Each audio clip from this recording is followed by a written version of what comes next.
And we're back with you from Toledo Speedway in Toledo, Ohio, the Hooters Cup RC Cola 200. We have 173 laps in the books. We are under caution, and we have this report for you.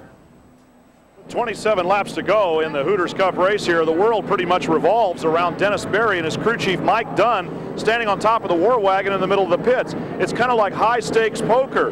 Dunn holds the hand right now. Whatever he does, and along with Dennis Berry, if they decide to come in this last couple of laps, of course they have not done so, they can certainly go all the way on fuel, and up to now, they've been holding the winning hand. The others are all keying off of them. Mario Gosselin's team, we went over there and talked to Jack Agnon. He says, we got a little bit left for the race leader, but we're not coming in unless he does. Same thing with Steve Sidlarsik, the crew chief for Kenny Phillips. They're all waiting to see what Mike Dunn and Dennis Berry do, and right now it looks like what Dennis Berry is going to do is try to hold him off to the finish line.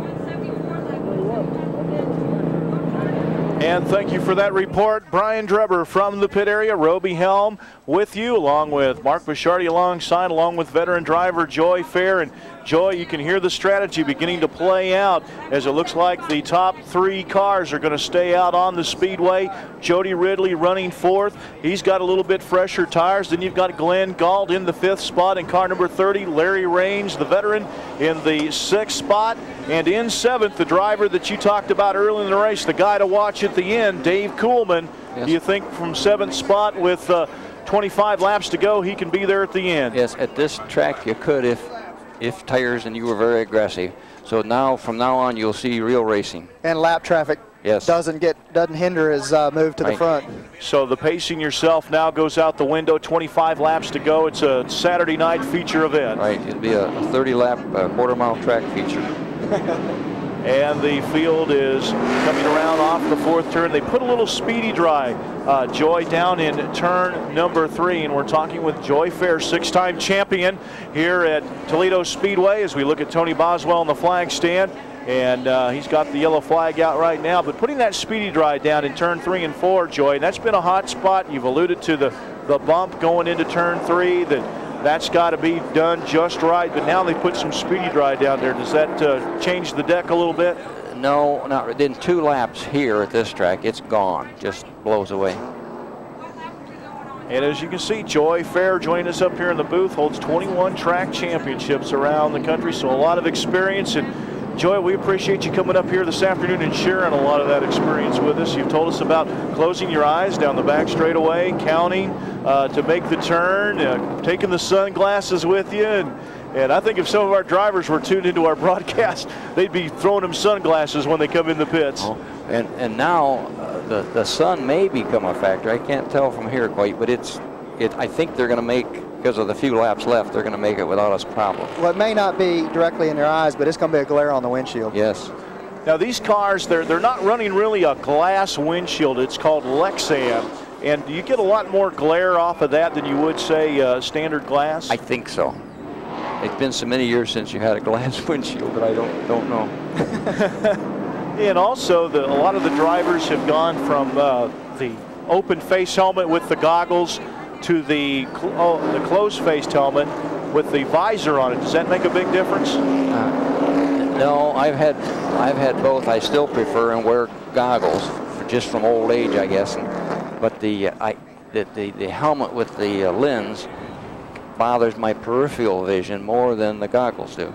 Well, you're not alone in that, as Dale Earnhardt also prefers that open face helmet as well. As we're getting set to go back to green, there you see Mario Gosselin ride on the back bumper of the race leader, Dennis Berry, and he tries the inside move and almost lost it, Mark.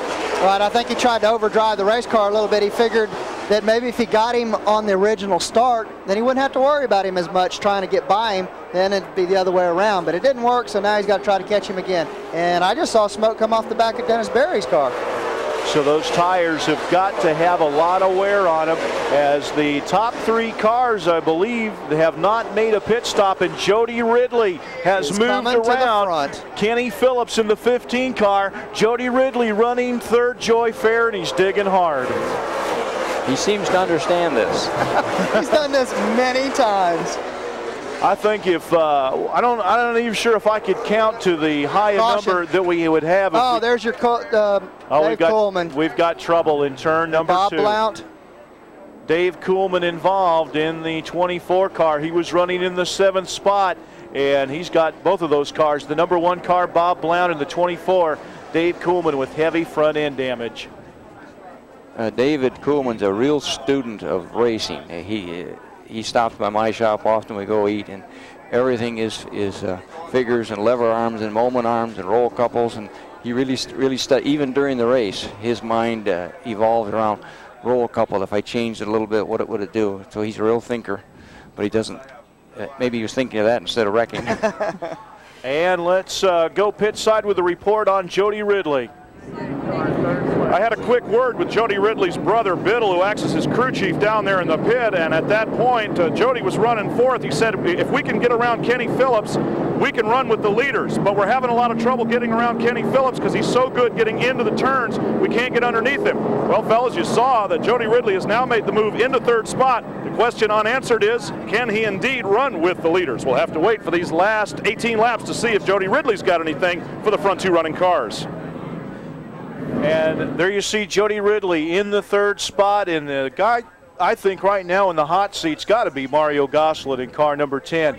In front of him, he's got a driver that knows this racetrack well. He knows how his car is going to work at this point of the race, and with the laps to come, we are now at 182, so 18 laps to go. And then right directly behind him, he's got a guy with a lot of experience, Jody Ridley. So not only has he got to be paying attention what's in front of him, he knows that what's coming up behind him, and Jody Ridley with the fresher tires. Jody could probably, on a dare and a scare, the track is so banked so much, you can literally drive up on the outside of somebody way further than you think. You can, on a bet here one time, I stayed on the gas all the way around, and all the car did was go into a push. But it didn't, it was scary. But Jody, and he's been around many years, you may see him do something spectacular like that. Well, do you think that Dennis Berry's crew has let him know that Jody Ridley is this quick and that he's only 2 cars behind him? Oh, yes, yes. So he's got a lot to worry about right now. He's under big pressure, especially with Jody with the fresher tires. There you see Mario Gosselin. Let's get a report on him from the pit area.